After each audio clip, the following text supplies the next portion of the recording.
G'day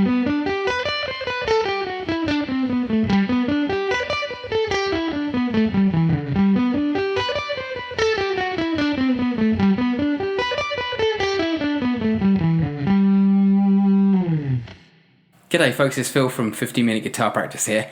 Today I have an exercise that's going to help you with your solos. But more specifically, it's going to help you understand the relationship between the major scale, the major pentatonic, and the major arpeggios. Now, a lot of people think that those three things I've just mentioned are three separate things. And while they kind of are, it's a lot more useful for you to think about them as the same thing. It's kind of like water, steam, and ice. Same thing, just in slightly different forms. Now, the major scale, sure, that's a kind of master thing, but the major pentatonic is basically the major scale with a couple of things left out. It's an abbreviated version of the major scale. And if you take the major arpeggio, that is the major pentatonic, just abbreviated again. So it's a kind of reduction each time we go through those.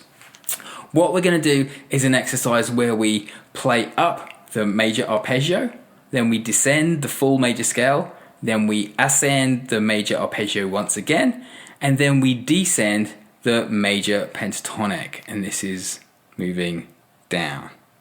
Better cut. Okay, the point of this exercise is really to understand that it's all the same thing in the same place. You're just leaving out some stuff. And while this is an exercise, it should help you understand ways of making new lines with your note choices, because you understand that even if you're just like familiar with the major pentatonic, then you'll understand the extra notes to make the full scale. And you'll also understand the arpeggio notes within that to help you bring out the notes of the chord that's playing over. So for this example, I'm using this G. That's 10 on the A string, 9 on the D string, 7 on the G string, 8 on the B, and 7 on the top E. Now, this is the C shape of a G chord, if you're familiar with the cage system. So this is the C-shaped chord. Now, I didn't really get on with the cage system because of this. It's a C shape, but it's a G chord. My tiny brain simply couldn't deal with processing those two things at the same time. And so for me personally, this is actually a G chord with its root on the 5th string, and the notes of this chord, the majority of the notes on this chord, to the left of this root. As I look down, as I'm holding my guitar here, I'm looking down on my fretboard. I have this left of the root and this right of the root. And that's how I kind of assimilated that information. I couldn't really deal with caged. If you're cool with caged, brilliant, well done. But if you're not, this is an alternative way of thinking about it. Anyway, let's get on with the exercise. Like I said, the exercise is simply ascending the major arpeggio. So we're going to go here, and then those three notes. Remember, the major arpeggio is just simply playing the ingredients of the chord one at a time. So you've got the root, the 3rd, the 5th, and then the root, the 3rd, and the 5th. Then we're going to descend the whole major scale.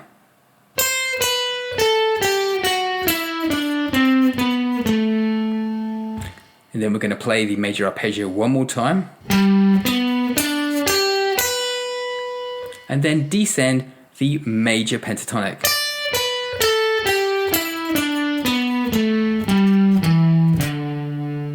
And then do the whole thing again.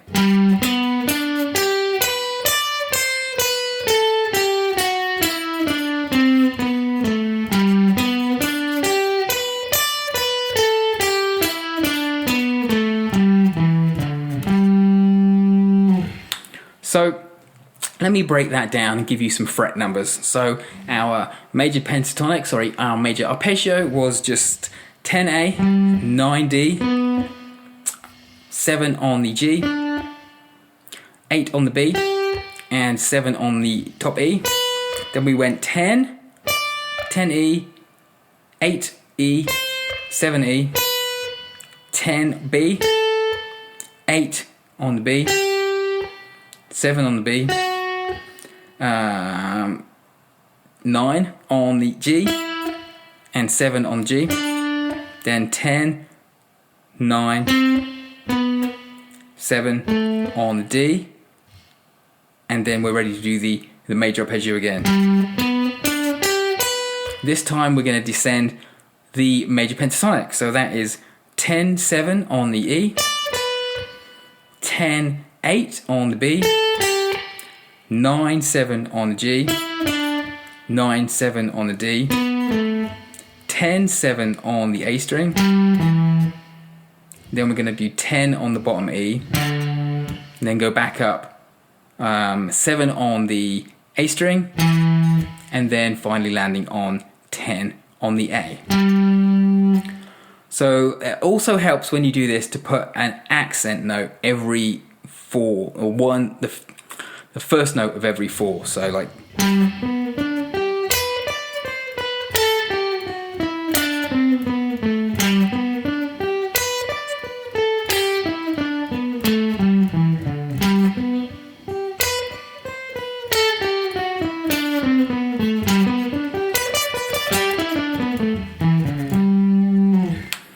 Okay, so that's exercise 1. The second exercise is a reversal of that. So what we're going to do this time is descend the major arpeggio, and then we're going to ascend the full scale, and then we're going to descend the major arpeggio for a second time, and then we're going to ascend the major pentatonic. Slowly that will sound like this.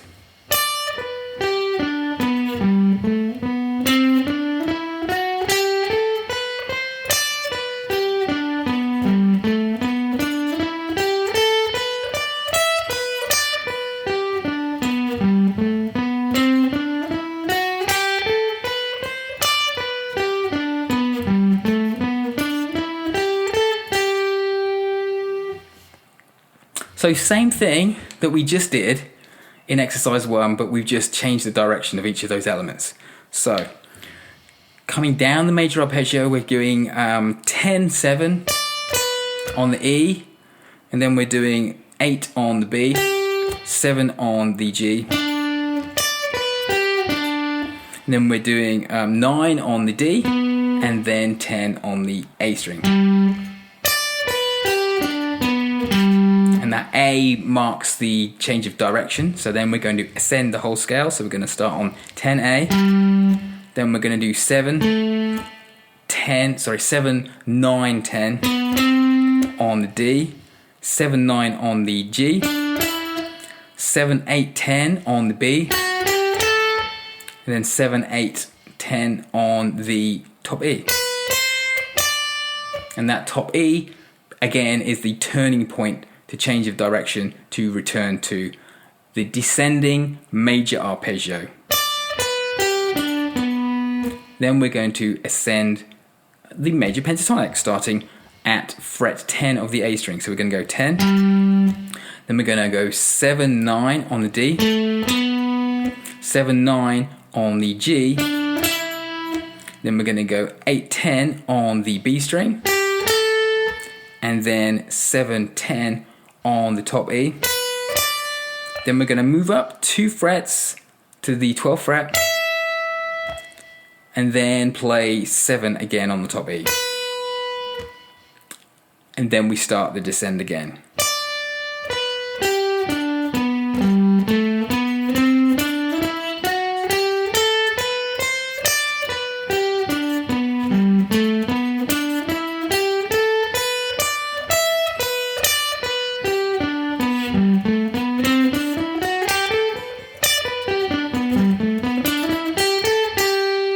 For the second time you ascend the major pentatonic, we just go, instead of ascending all the way up to the notes on the E string.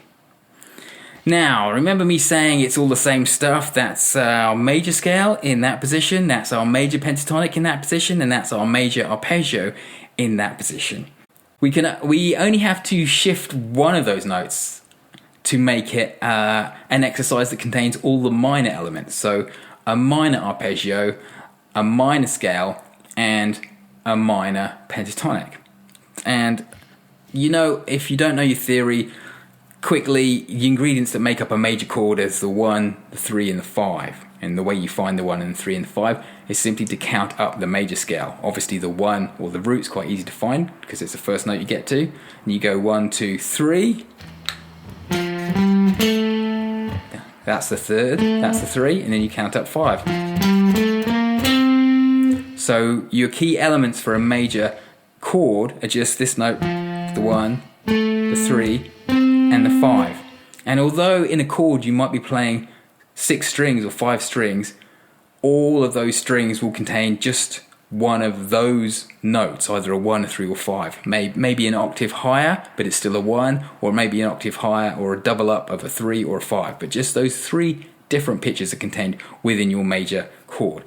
Now to make a minor chord, the 1 and the 5 stay exactly the same. But to make a minor chord, it's the 3 we flatten. We make it a flat 3. And that's the only difference between a major chord and a minor chord. So instead of thinking of what I'm about to show you as a completely different series of exercises, what I want you to think about it as is a modification to the original exercises I've shown you today. So we're just shifting that 3 to the flat 3, which means moving that 3 where it occurs, and it occurs a couple of times, moving it down 1 fret. So instead of 1, 3, 5, we're going to go 1, flat 3, 5, and then do the same thing in the second octave. Well, instead of 1, 3, 5, we're going to do 1, flat 3, 5. So a whole minor arpeggio is.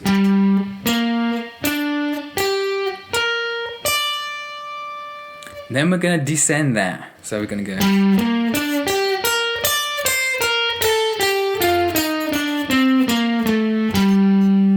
Okay, so that was up the minor arpeggio and then down the minor scale. Let's just go through that one more time. So we're going 10 on the A, 8 on the D, 7 on the G, 8 on the B, 6 on the top E, then we're going 10 on top E.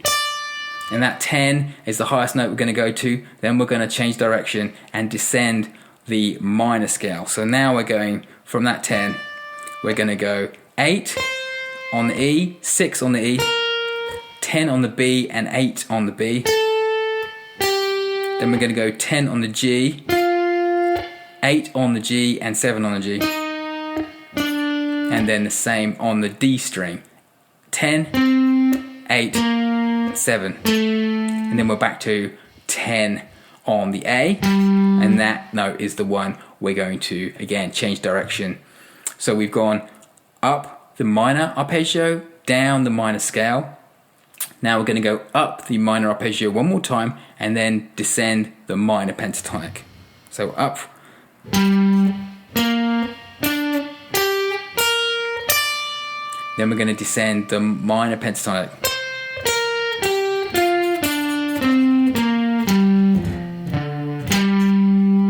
Okay, so let's go up the minor arpeggio one more time and I'll give you the fret numbers for descending the minor pentatonic. So obviously we're going to go 10A, 8D, 7G, 8B, 6 top E, 10 top E. Then from the 10 on the top E we're going to go 10, then 8, top E, 11 and 8 on the B. Then we're going to go 10 and 7 on the G.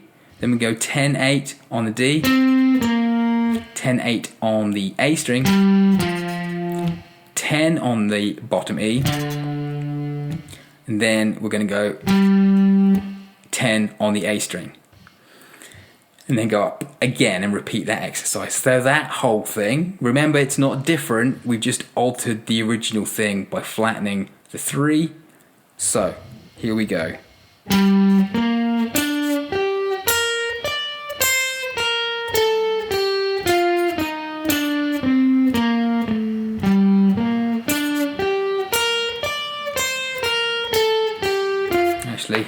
up there. I forgot to go down the minor pentatonic. Let me do that again. So up the arpeggio, down the whole scale, up the arpeggio, down the minor pentatonic, up the minor arpeggio, down the minor scale, up the minor arpeggio, down the minor pentatonic. Okay, so that's the ASP exercises, ASP exercises, arpeggio, scale, pentatonic. What that will help you solidify, like I said, is understanding that they're all basically the same thing, just abbreviated versions of each other, and you can play them all in the same position. You also understand that this is the chord that you're getting that from, and so this just helps bring all those things, arpeggios, scales, chords, and pentatonics all together. And that really, for me, helped me a great deal. Instead of just thinking about pentatonics and scales when it comes to soloing, it really changed for me when I stopped thinking about scales and started thinking about arpeggios and the major scale, so I could add those other colourful notes into my phrasing. Because I was just a pentatonic player for so long, it was getting me down. The box shapes for pentatonics were really useful when I first learnt them, because they were very easy for me to remember. But after a certain period of time, I found I was relying on those visual shapes to orientate myself on the fretboard, rather than think about the chord, each chord, and the chord progression, and making melodies from the notes out of the chord and the arpeggios and some of the notes around the arpeggios. So if you need more help with this, you can download the tab. I've done the tab for these exercises, so you can grab that if you didn't quite follow it as I was running through it, or if you want to keep it. It's a great exercise to do. The more you get it under your fingers, the more it becomes automatic, and the more you can just add an extra note or two in your solos to add that colour if you're struggling to move away from those pentatonic box shapes, which, well, I certainly was. So give this a thumbs up if you like it. If you'd like to hear more from me, please subscribe, and have yourself a very good 2021. This is Phil from 15 Minute Guitar Practice saying bye for now. Cheers.